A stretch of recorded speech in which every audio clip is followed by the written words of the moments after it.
Yeah, yeah. We are kind of live. We're kind of actually we might need your girlfriend Yasser to tell us if the sound is okay for the stream. She should. She did. So now people are probably kind of hearing us, but also watching like a pre-stream kind of animation that I did, but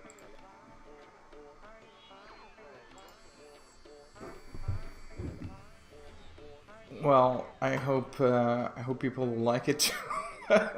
We'll see with the numbers. I don't know. Oh, so your girlfriend is not at your place right now, yes, sir. So she cannot tell you. Just doesn't work, yes, sir.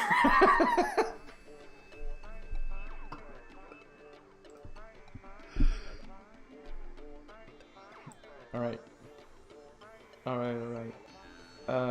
Yeah, it's the first time that I kind of do a full Skype thing. Guys, I'm just transitioning to this, putting a transition for the animation, and now we're live, and now people are supposed to hear and see us, so it should work.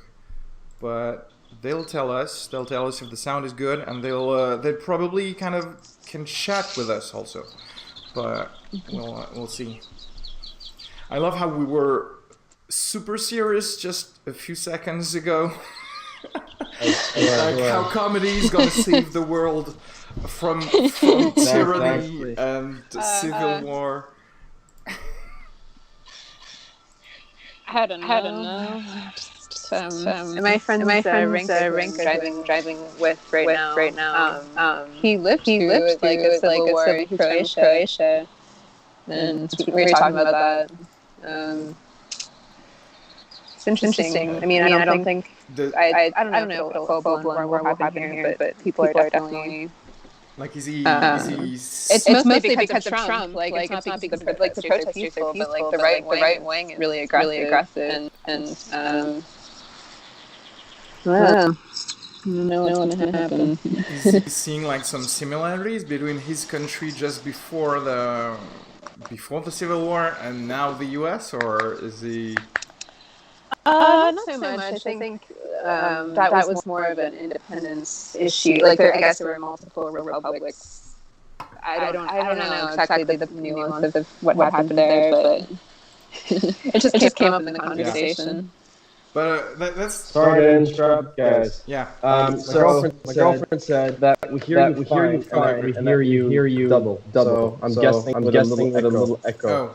Oh, with an echo. There's echo. Sorry, by you, I mean Arezki, we hear you fine, and by Sophia, we hear with an echo.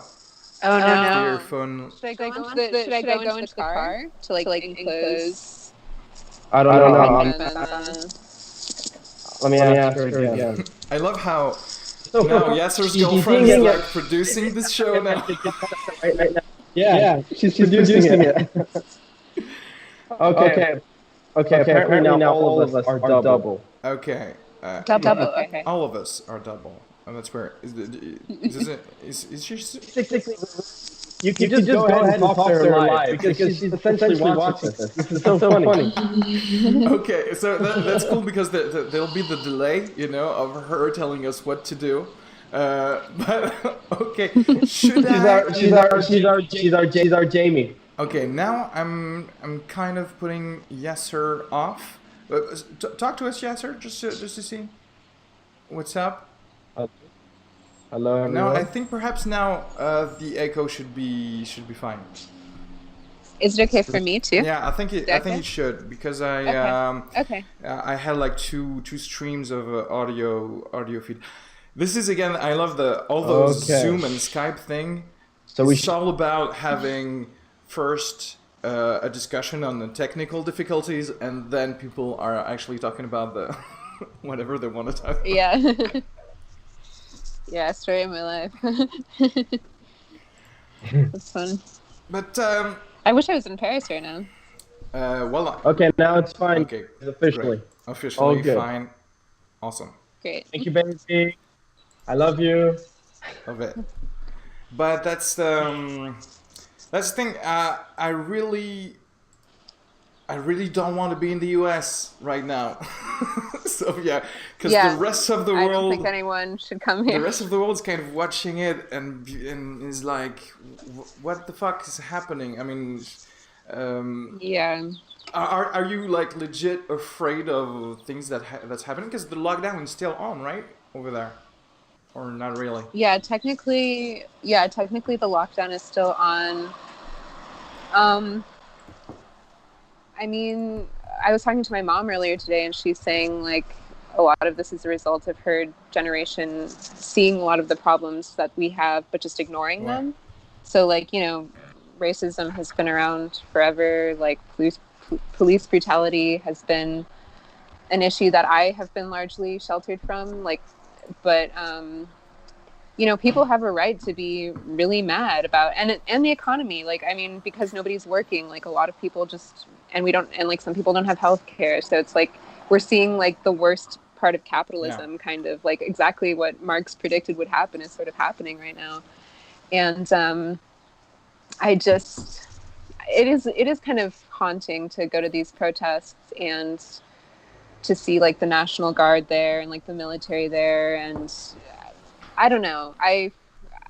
Bring in the tanks. Yeah, I'm not a political analyst at all, but like, yeah, there's definitely a lot of tension, especially when the president it's like boiling. is actually censored by Twitter, which is like something that I mean, I would have totally expected that from like a president from a third world country that's actually president for 20 years. You know, I actually asked myself this very question just a week before he was censored by Twitter. I was thinking, oh, one day probably like the Iranian president will say something again on Israel and full of hate or something, and then Twitter will have to censor them.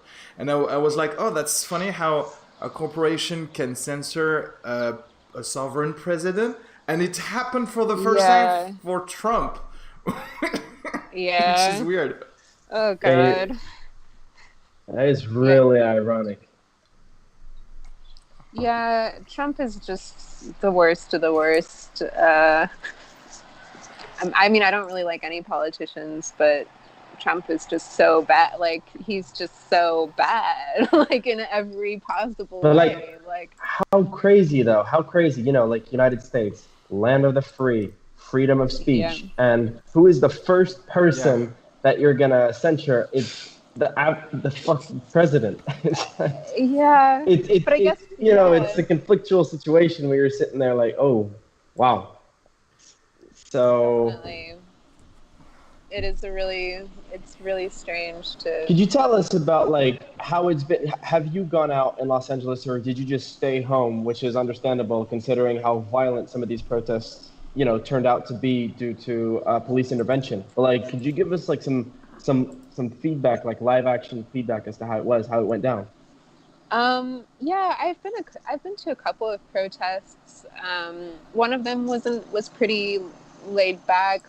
I mean, as laid back as it can be, where like, you know, it's still kind of a violent image to see like tons of police and see the National Guard, and then see like these protesters who are mostly like really young and unarmed. And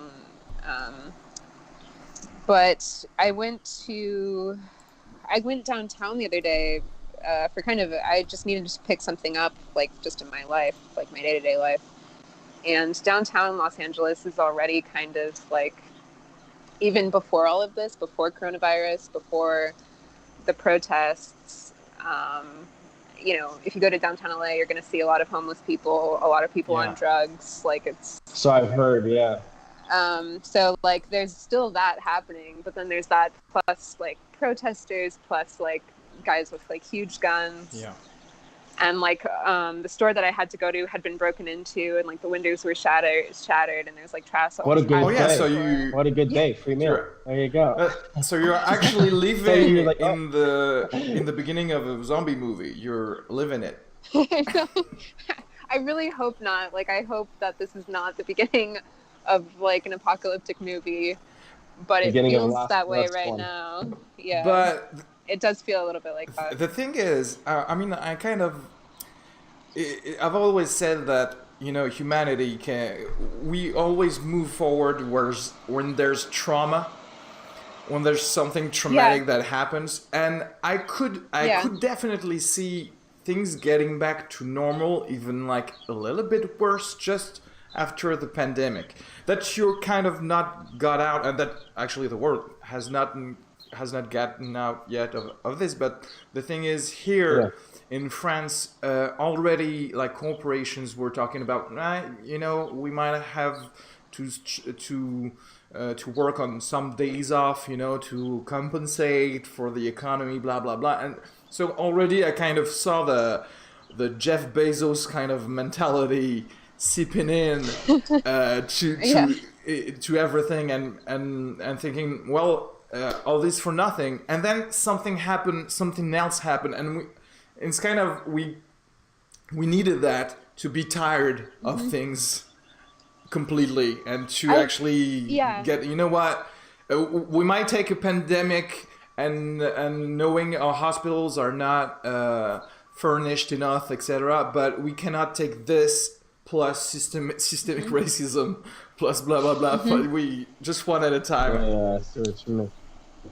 Yeah, I agree with you, and I like that mentality actually, because there's a certain kind of optimism to that mentality where it's like, where there's the hope that things will get better because they need to, is like it's like what I want to think right now. So how did you guys experience the lockdown? By the way, sorry, we're 20 minutes in, and I just want to say that this is an absolute honor. Finally, you've come to your senses. Arezki invited me. God damn it. I had Charlie and Carter before me. I'm like, how dare you? You met them after me. What? How bad was I a friend? Like, what did I ever do to you, man? All right, so let's talk about this lockdown. How did you guys experience it? Yeah, why don't you guys tell me how it's been for you guys in your respective countries? I know that it was like really strict in Italy, but and France, like it was a little bit stricter than it is here. Well, in France, I just remember it kind of went really fast. Literally, like on Saturday, I was recording this podcast with two other stand-up comedian friends from the English scene, Alex Killian and Luke Charles. You might have seen them on stage, you two. Yeah. And we were at my place, and we were still kind of speculating on what would happen with coronavirus, etc. And then on Monday, they told us, everything will be closed from now on. So it went pretty fast, pretty quickly. But staying at home, for me personally, I loved it. Are you an introvert? Thank you. Same. Unpopular opinion. Let's Same. not kid ourselves. Bro. I wasn't really going out a lot except for stand-up, so I was like, okay. I mean, obviously, 2 months in, you want to go out and you want to, get shit-faced in a pub or whatever. But to tell you the truth, I really like the fact that no one expected anything from me during this period, and psychologically speaking, I really needed that to just be free, So preach. And dude, I caught up on so much reading, bro. I caught up on so many movies, so many shows. I was on my A game, man. Oddly enough, I more sports now than when I was, like I had other shit to take care of. I don't know, man. I just really had a blast. Had a really good time. What about you? It was okay. I mean, I had a lot of introspection and a lot of like philosophical growth, I think, within myself. And I got some writing done, and I kind of had some perspective on like my biggest goals and dreams for myself, and like how that applies to other people and like in the greater world. And I really want to have like an international career with like a broad perspective on things. That's interesting, because I kind of experienced that, putting perspective on what you want to do, actually, just because you're not caught up in the in the machine, you know, of just doing things you were just accustomed to do. And now you could have just a little pause of saying, okay, does this, like the Marie Kondo of your own life, like, is this activity brings me joy? Does this activity bring me joy or not? And just have the time to actually say, okay, I'm not doing it, and I'm actually better. So you know what? Let's not do that anymore. And perhaps refine your objective. So now you know you want to have an international career. You want to be a superstar, basically. I love how you started off with, I want to have an international career, brother. I just want to get a national career first. Yeah. Even regional. I don't know. Yeah, regional is already great. Like I've come to my senses. It was all philosophical, you know, a lot of, and at the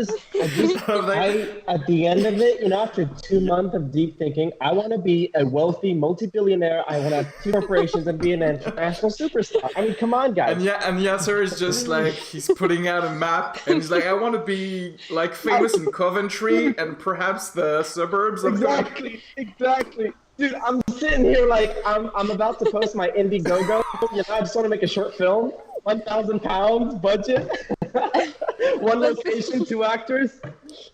That's not even what I meant. Like I just meant like I wanna stay connected to people in a like deep, meaningful way. But but I like what you guys are saying too. Like that sounds great. Like being an international superstar. No, dream big. Don't have a shame of your dreams. You know. Of course. But yeah, I do understand the thing about doing things internationally. I think it keeps you a little bit on your toes, and it keeps you relevant on things that happen. That's why I like doing stand-up in English too and in French. But I would love if obviously I could perform more in foreign countries, because you know I'd be more I guess tuned to the humor in general and humanity perhaps in general. But so you've worked with different like directors as an actress and different national citizenships with the directors, different countries. Can you like see a little bit of cultural things on how they direct? You know, can you say that you know French directors are kind of like that, even though obviously people totally vary, but. Oh yeah, I mean, I would say it just varies so much from person to person. That I don't know. It's hard to make a. I guess when I think of like French style, it's maybe a little, or French directing style, it's maybe a little bit more kind of cheeky, or like it's a stereotype, but kind of like a little cheeky or a little bit like romantical or something. Like the artists. I feel like Americans are kind of like everything's happening. Like I don't know. Like really? I feel like Americans are really like. I mean, they can be really direct when they need to be, but like that's been my experience with like not all of the American directors, but like I feel like they're a little bit more like on high stress all the time somehow. Okay. That's interesting, because I have the impression that it's the opposite. Having worked with French, I feel like the French, you know, it's like, oh, no, you know, everything must be so perfect. You know, please smoke us. I must smoke a cigarette. I cannot. You've messed it up in take 1. You messed it up in take 1. Oh my goodness, why did I take you? I should have auditioned at the Conservatoire de Tours. You know, whereas in the Americans, they're much more like, you know, dude, yeah, man, you know, roll of the tape, you know, it's digital. We ain't got no stress. The tape ain't gonna, you know, the roll isn't gonna stop after 10 minutes. Just go for it, you know? They're so laid back from my experience, and I have very little, but I've worked with 2 French directors and 1 American director. And yeah, the American was just so laid back. I don't know. That was the impression that I had. But I think that the reason why, I guess from your experience, like, were there any budgets in these projects? Because I don't even know, like, I didn't know that you'd work with so many directors. And what were there budgets or no? Yeah, I mean, I guess like in terms of feature film and being on sets, like I've done anything from like a $20,000 budget to like a multi-million-dollar budget. But that was, wow. you know, in the multi-million-dollar films, I had a very, very small role. Like I appeared and like said hello, like, you know, but you could still get a sense of like what the set is like and what the director works like. And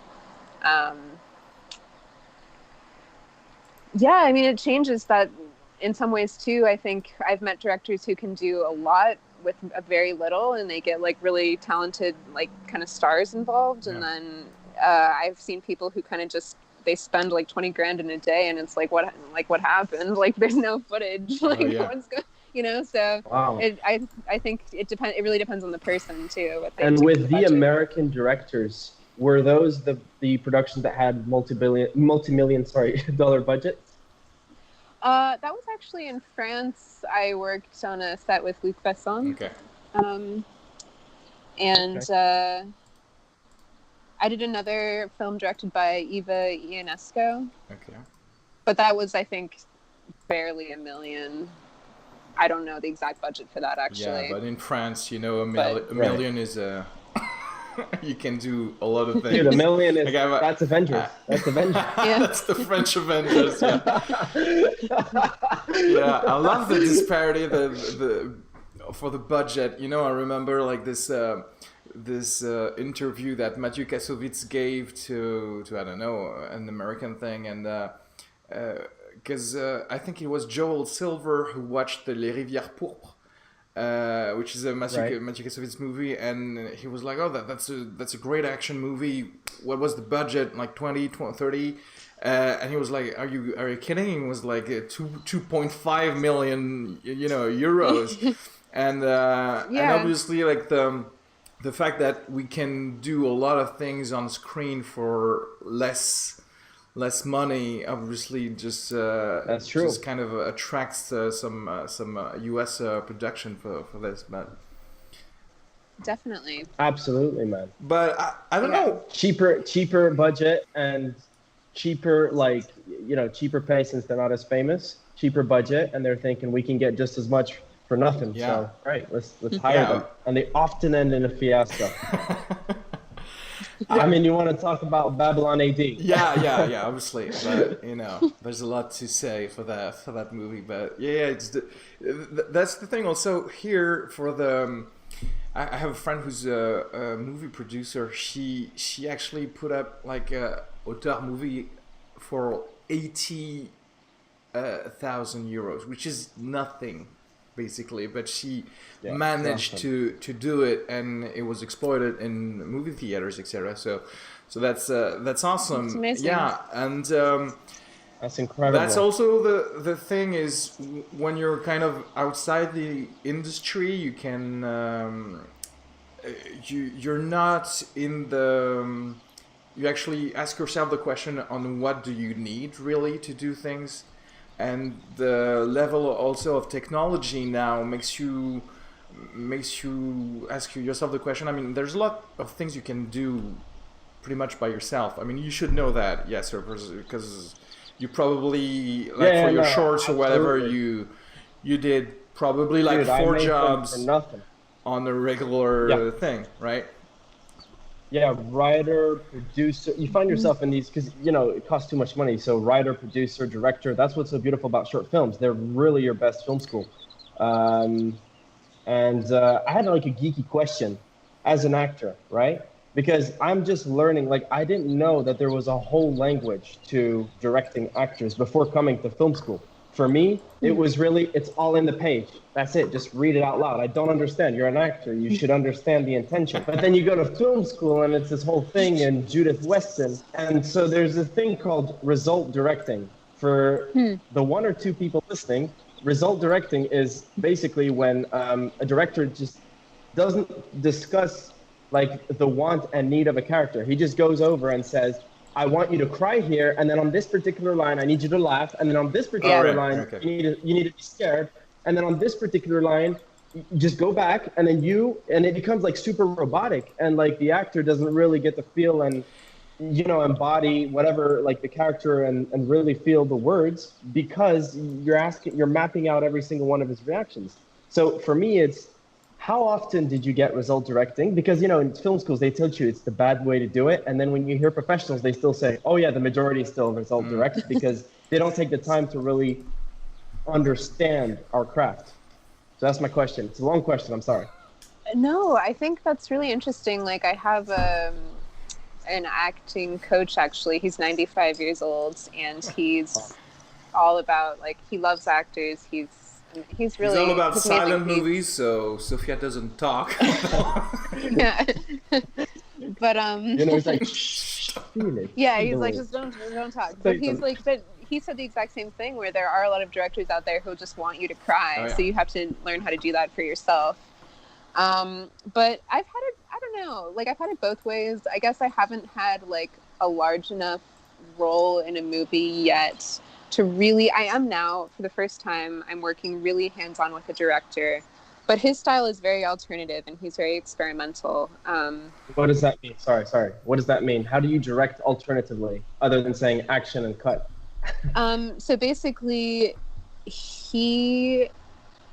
we're going to be shooting this film in like November, December, but we've been meeting once a week for the past like 3 weeks to talk about like all of my psychology, basically. Okay. Because he really wants to like build the character around like what I have inside of me. Which is cool for me. Like, I think, it's an experiment. It's a small budget, like queer art film, but I think it's really cool to have that really intense intimacy with a director. And I that's like, I think pretty rare to have like that level of like time commitment with somebody. But he believes in like stripping, he doesn't believe in like putting skills on an actor. He believes in like stripping down like all the false like things that you put on yourself in society. So yeah. So basically you're doing a job and also getting a free psychotherapy. Exactly. Yeah. Yep. That's exactly it, brother. Now, but like, what kind of direction do you like? Is that the kind that you like? Because I've actually surprisingly, so I've met two kinds of actors in this film school. The first, who don't like any result direction. Like, I remember I gave him my script, and so I naively put the reactions that I'd like my actors to say, just under the title. So like name, I don't know, John, scared, and then the line. The dude came up, the parentheses. Les didascalies, I would say in exactly, les didascalies. Yeah. Exactly. Right. Exactly. And the dude, he just freaked out. He just didn't want them. He freaked out. He took a pen and he just, let me teach you something, Yasser. And I go, yeah, what's up? And he goes, okay. That's the. Don't ever tell your actor how to feel. Don't ever tell him that's the Christopher Walken way. I hear he hates that, and he's like, no, just put on the dialogues, and that's it. I mean, if I know what the scene is about, fuck off, Which means that actually the guy has to know what the scene is about, and he has to be also kind of implicated in the in the whole process of the movie, which I mean, you kind of have to have also a good actor. A good actor does that, perhaps. No, I would think. I mean, not a good actor in just only in skills, but also like in the fact that he wants to help the movie get made. Yeah, professionalism. Yes. Yeah. I think I'm like at a point where I'm just like, I'm going to accept whatever somebody is going to kind of throw at me. Especially because I feel like I'm trying to do a lot of different things, and I feel like I'm in the early stages of my career. So I'm kind of like, like whatever you like. Just give me anything, bro. Just pay my bills. I mean, yeah, I want to be accommodating, and I'm in a learning process. Yeah. But there's definitely, I don't want someone to be a dick. Like there's a lot of creeps. Like the stereotype that there's a lot of creeps in Hollywood is absolutely true, unfortunately. Really? And yep. I've had like 3 Me Too experiences in the past like 6 months. Really? Yeah. It's pretty bad. There's some like good people here too, and they're more accountable now than they used to be. I hope. But yeah, as long as they're not a pervert or a creep, and they're generally respectful of me and my feelings, and they act professionally, I don't have a style preference at this point. So you wouldn't mind then? You don't mind when? Because I also met actors who really feel uncomfortable when you let them to their own devices. Like they really do like, no, please tell me what you want so that I'll just basically give you that. So it's always really, you really have to adapt. What do you like to do as a director, Yasser? Yeah, what do you prefer? Like, what do you think gets the best results for you? So again, same answer. I'm in the initial stages. That's the neutral response. In all honesty, I think it really depends, because if we just take my first film, I had two actors. One who really liked to be direct, like honestly, just tell me what you want, what kind of intonation you like, really like to be walked through each line. And the other one who really was like, no, just I got the script, leave me be. If really something is off or something doesn't feel right, just tell it to me. But other than that, leave me be. So every time I'd say cut, it was always weird. It looked like I was really favoring one other than the other. But the other he was in his bubble. He didn't want to be disturbed. The character. You went into the trickiest thing, because you had two different totally acting style in front of you, and you had to like juggle with them. So that's difficult. But like I would say, it depends on. First of all, on your personality, and obviously the personality and the character of the other people you work with, but also, I mean, it's like, let's say I have to work for 2 days on whatever, on a movie or whatever. I'm not the lead role or anything. I would say, what do you want me to do? I would trust you to have like the big picture. Perhaps I don't have time to fully get involved with the script. I'm just going to be there, have you a few lines with your lead, and just fuck off. And let's not waste time or or whatever. But also, I do respect the control freaks, because I am one. So I would me too. So I totally understand that.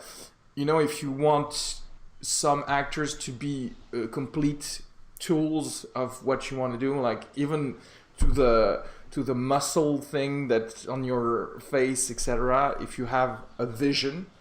But I also I talked to a screenwriter friend who actually also kind of realized that like new ideas could come up with just a discussion with actors, on some on some stuff. That is so true. I would say, if you have some scenes in your movie that you just dreamt of, and it's going to be like that, I would be the control freak for those scenes. But for the other ones, and if you have time also, because that's the thing, so time is also more budget. So if you have the time to explore things. But to add to what you're saying, like that's the beauty of directing, though. Like you often hear like directors also always talk about manipulation, right? Because you're a control freak. For example, the dude who said, no, leave me to my own devices, he wasn't improvising, and he was going AWOL on me. Like he was doing exactly the intentions and just giving me the performance that I wanted. It's just that you're less explicit in your direction. That's all. You're seeing it from afar, but you are guiding him towards what you want. So it's like you're masking it. Whereas the other, verbatim, word for word. So here you do this, then you do that, then you go there, then he says that, then you come back. Whereas the other one, if ever I would often say, that was great. Could you do it this way now? Always say, that's great. That's great. You're doing a great job. How about you do something completely different? But I love what you did. There's a lot of delicate actors out there, for sure. Including me. I think I'm a little bit delicate. And it's not... I'm not delicate, but I definitely appreciate the occasional compliment. Yeah, obviously. Okay. Sure. But of course. There's this theory of, some actors and actresses have to be kind of oh, what's happening? Is he dead? No. It's too cold, brother. It's too cold. No, yeah, there's this theory on the fact that some actors and some actresses kind of have to be so I don't want to say diva, but almost, because that's their character, that's their inner sensibility that's like this, and that's what allows them to actually reach for things that are great on screen.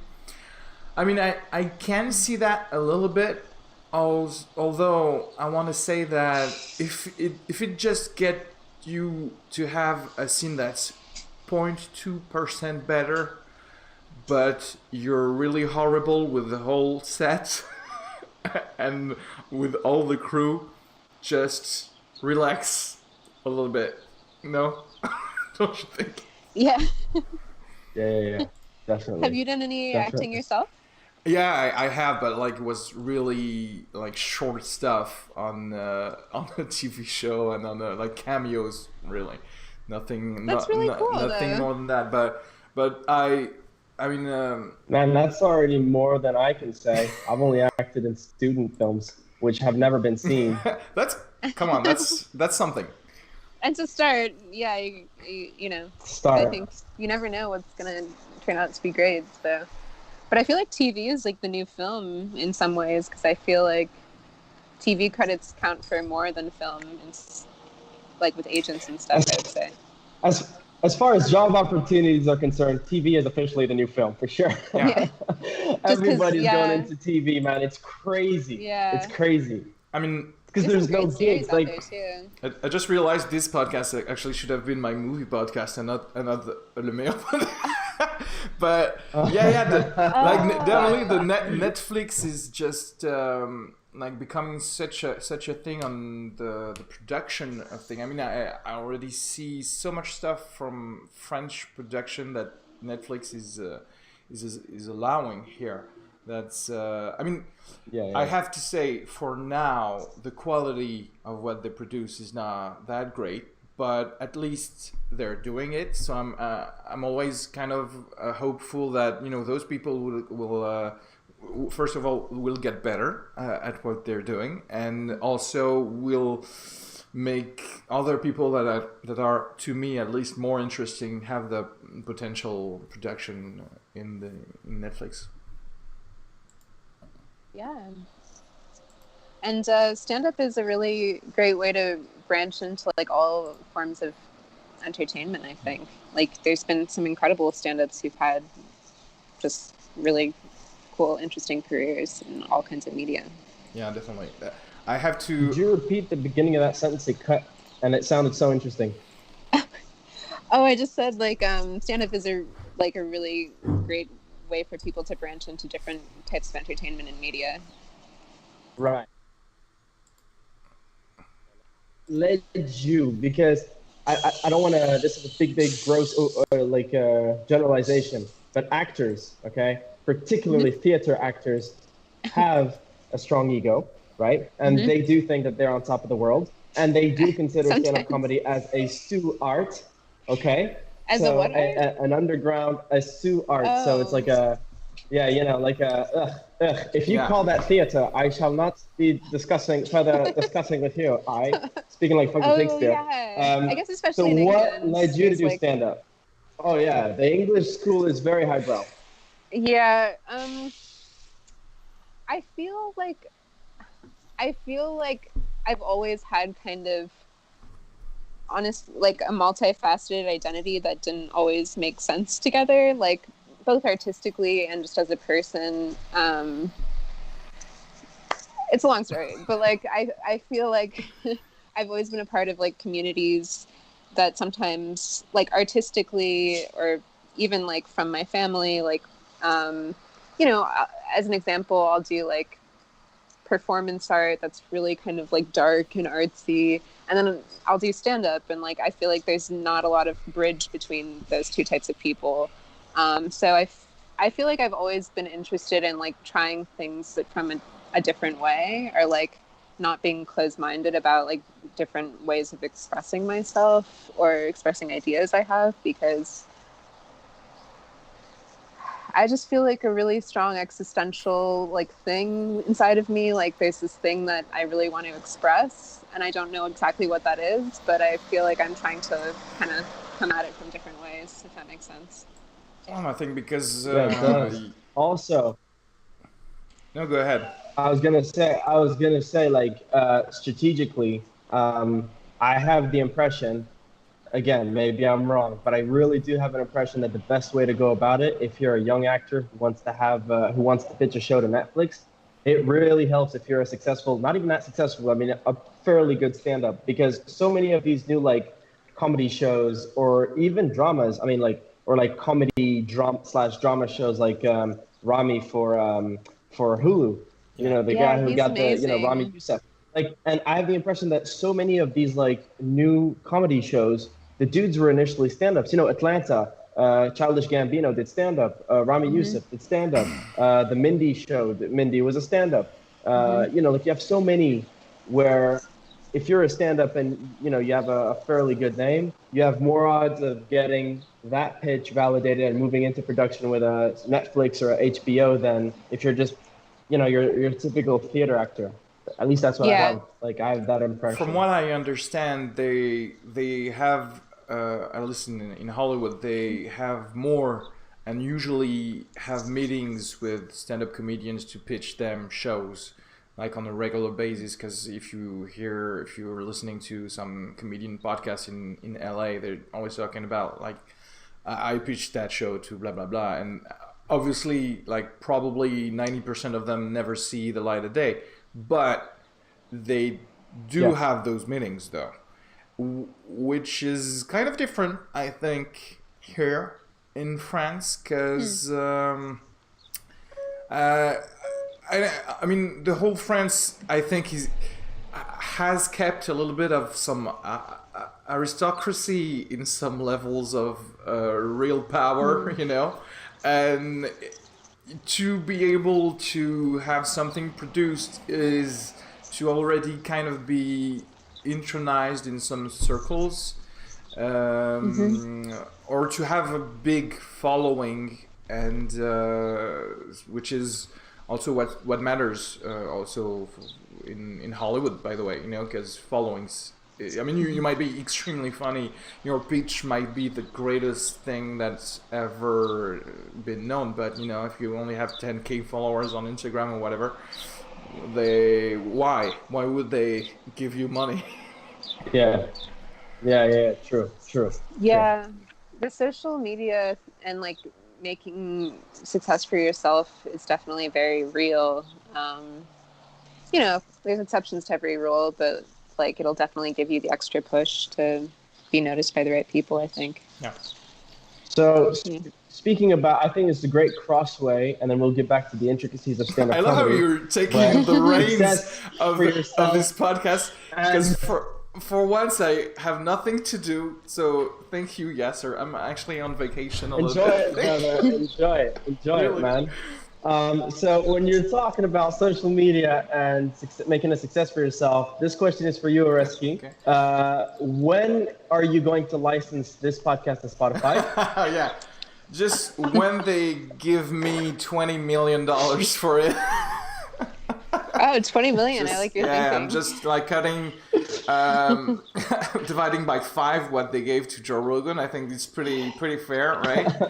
That sounds fair. No. 10x your revenue. By the way, I'm totally open for a buyout. I don't care if, you know, Halliburton or Monsanto or whatever wants. Give me the 20 mil. I'm open to any sponsorship of, I don't know, of anything. Really great. I will sell guns if you want to have money for that.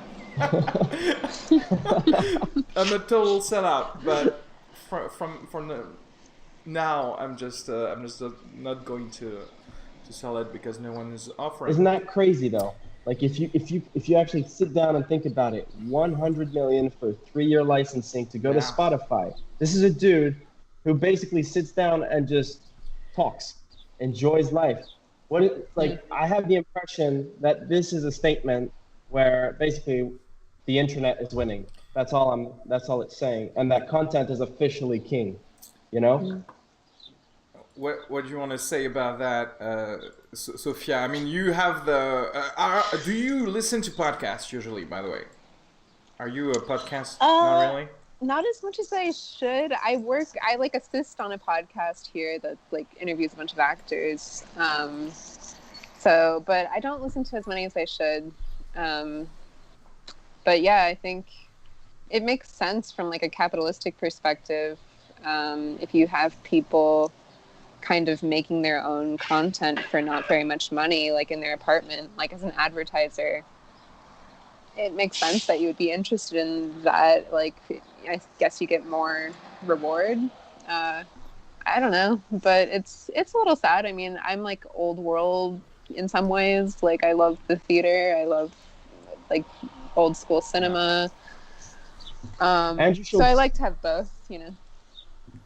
Andrew Schultz said something really interesting. He said that essentially podcasts are like our Britannica encyclopedia, which is actually true to a certain extent, because every once in a while I've noticed when there's a new event or something that comes down, besides reading 3 or 4 articles from various journals, I'll check the comedian who or person who I know I more or less have the same like political thinking, and I'll just watch his podcast, 5-minute view on what does Joe Rogan and I don't know Elon Musk think about the George Floyd murder. Yeah, it's like, oh, okay, so that's what happened. That's the lowdown. But I'm like, what he said is essentially that's how young people are getting their. I mean, of course, gross generality again, but that's a way that a lot of people are just getting their info. It's just through podcasts. That's how they're learning about science with Neil deGrasse Tyson being invited at Joe Rogan. That's how they're learning about the developments of tech with Elon Musk and comedy through Andrew Schultz and whatnot. I don't know.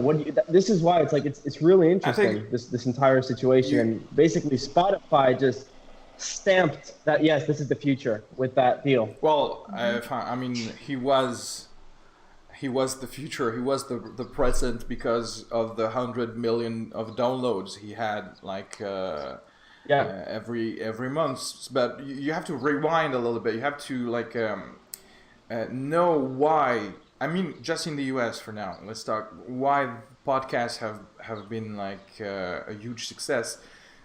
There has been a lot of first, perhaps distrust of the media. I think earlier than what we have here in Europe. I think in the U.S.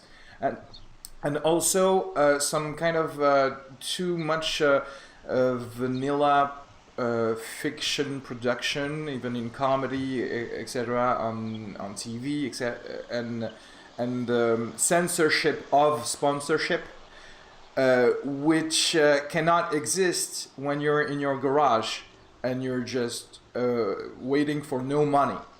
So now you doing this, and now people kind of see, it actually attracts people. They have a following now that we are not here as executive producer giving you notes on bullshit because we cannot sell as much yogurt or whatever. And now so it's kind of a counterpower to the mainstream media, which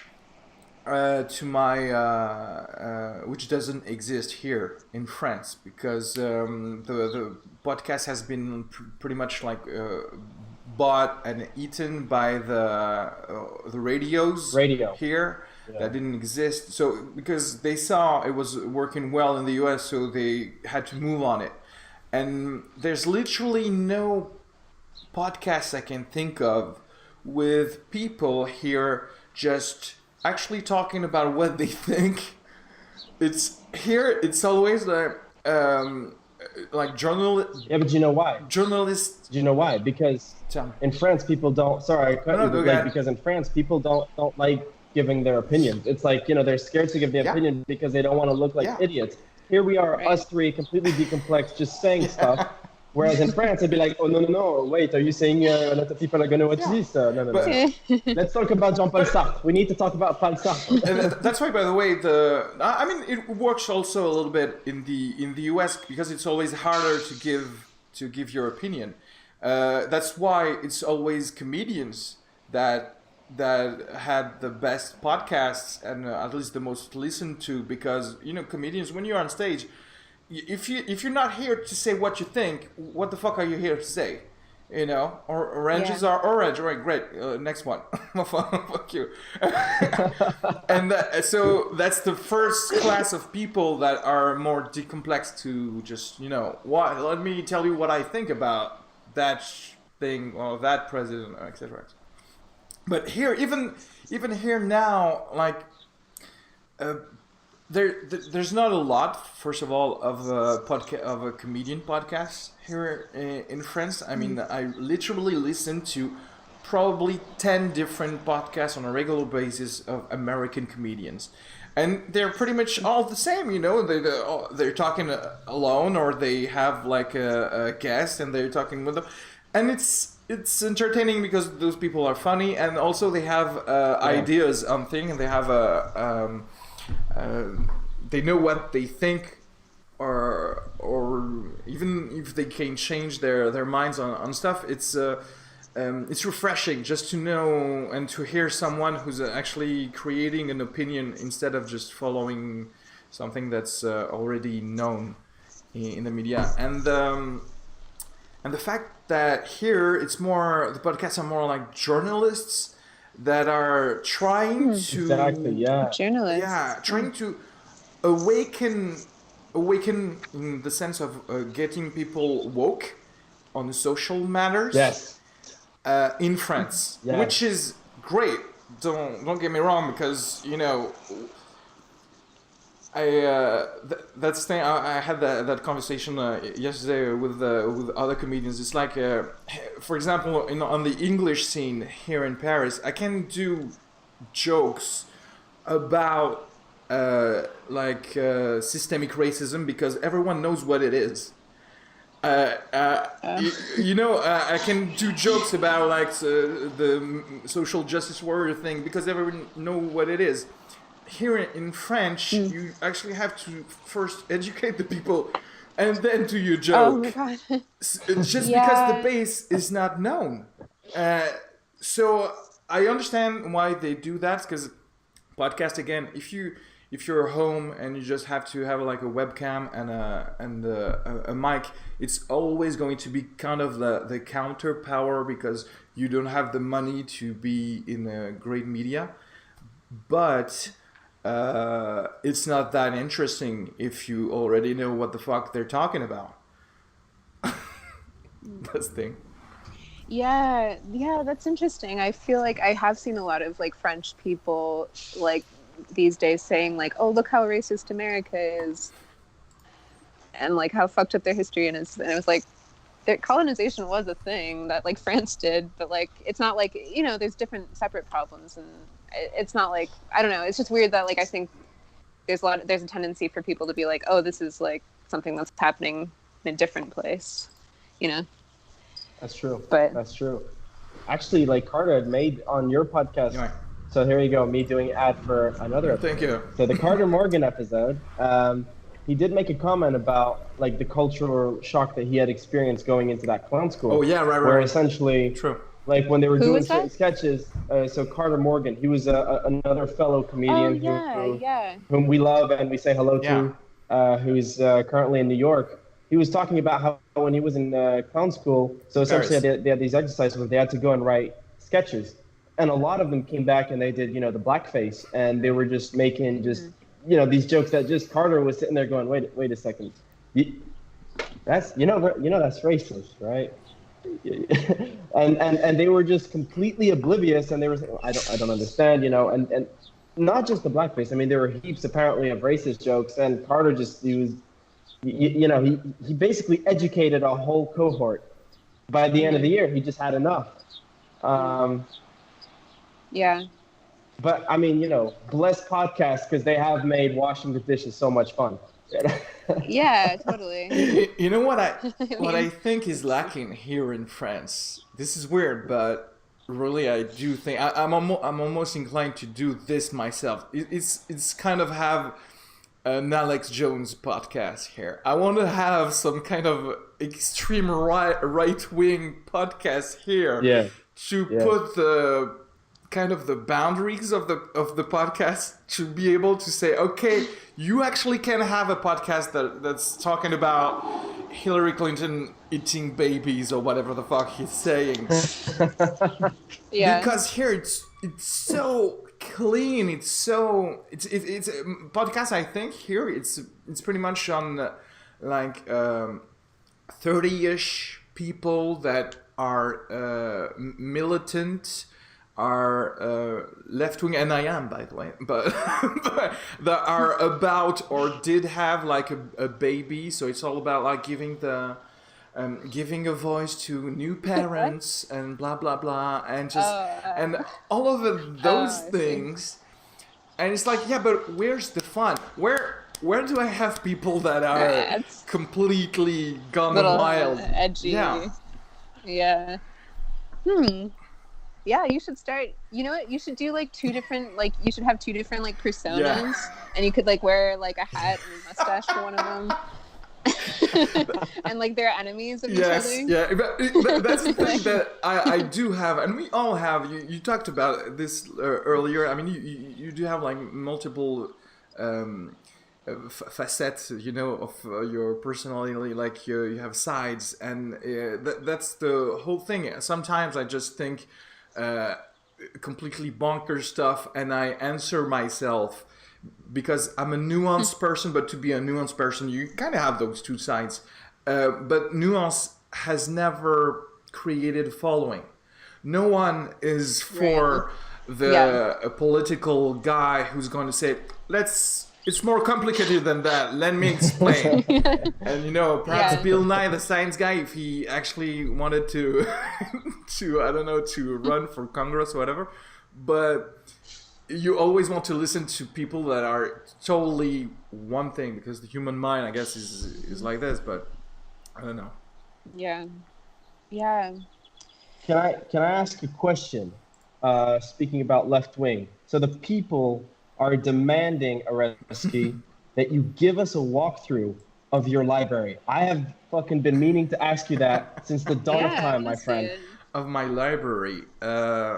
Dude, you always show that thing off. Every time you have to show off that you're a man of science and literature. All the time you show off and you brag. You're like, hey, look, I'm a comic book reader. Always with the same 3 comics. Let's do something about this. Wait a second. I also have to get going in just a few minutes. Oh, no worries. Sorry. Let's end up on that then, and you'll you'll tell me. But yeah, it's a to be continued of suspense with the comics. I would love to see the library sometime. Yeah, definitely, we'll do that, and you'll tell me which book you wanna borrow from me. Yeah, definitely. Anyway. And if you guys want to continue, like, don't mind. No, don't worry. I have literally nothing to say to Yasser. I love talking to both of you. I love. No, but thank you. I loved getting to know you, and I hope I wasn't. Thank you so much. Thank you so much to you too. And you know what? We'll do that more often. Thank you very much. I would love to do it again. Sure. Yeah, absolutely. Great. Thank you so much for having me. Bisous. Thank you, Sophia. Look after yourself and enjoy the funeral. Oh, yeah, thank you. Thank you. Bye.